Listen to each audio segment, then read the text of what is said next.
look like. Everything is designed and tested with our most important element in mind, the astronauts. This is their deep space, human-rated spacecraft called Orion, built in 3 parts. The crew module, where up to 4 astronauts will live and work throughout the flight. The service module, with life support systems for the crew and its own engine and fuel reserves. And a launch abort system, with engines capable of pulling the crew module to safety during launch should anything go wrong.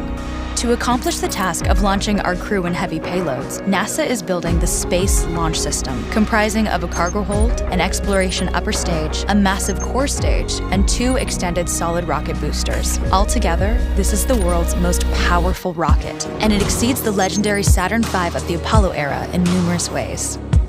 Sitting on the launch pad, the entire rocket, fully fueled, weighs just over 6 million pounds, 5.2 million of which is just the fuel. Once ignited, there is no stopping what comes next. All 4 RS-25 engines and the 2 solid rocket boosters come to life, thundering our crew upwards. 2 minutes after ignition, the solid rocket boosters are spent and released. 8 minutes after launch, the core stage is depleted and separated. The upper stage fires briefly, placing Orion into a parking orbit around the Earth. Here, the crew reconfigure the spacecraft and check systems to confirm everything is ready for deep space travel. With a go from mission control, the crew reignite the exploration upper stage engines to leave Earth entirely. The exact timing of this maneuver is critical to reach a speed that can escape Earth's gravitational pull, but also put Orion on a course that will intersect the Moon days later.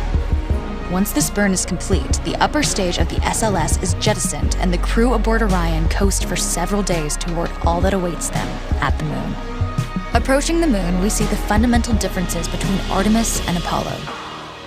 Instead of requiring Orion to serve as an expendable lunar command module or to carry a constrained lunar lander, the Artemis missions will take advantage of a different approach: pre-staging. Everything needed for lunar missions will be positioned in advance by commercial and international partners. This includes rovers, science experiments, and human-rated systems on the surface. But it also includes a dedicated lunar station in orbit around the Moon called Gateway.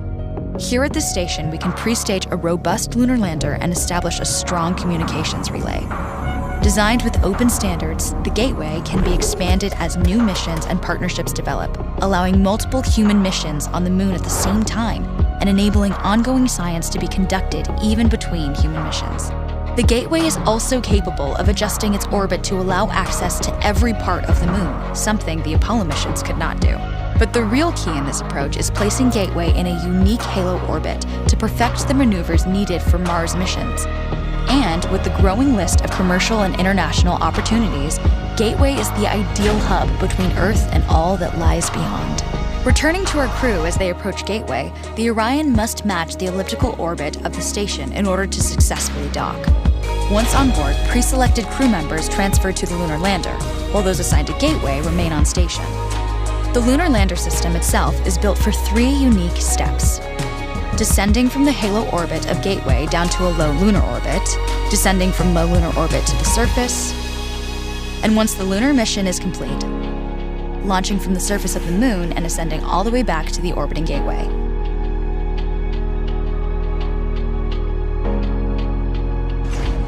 Once back aboard the Orion spacecraft and undocked from Gateway, the crew fire their engine once to break out of the halo orbit and once again to sling the spacecraft around the Moon, placing it on a multi-day trajectory back towards Earth.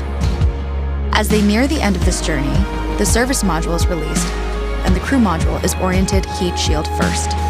Entering Earth's atmosphere at 25,000 miles per hour, the friction of air slows Orion considerably, while also subjecting it to temperatures of 5,000 degrees. With the Orion now at just 300 miles per hour, a series of parachutes uniquely tested and produced for this moment deploy, decelerating the craft to just 20 miles per hour for splashdown. With each successful mission, Artemis ushers in the next wave of men and women to explore our Moon and prove that together we are ready to go beyond.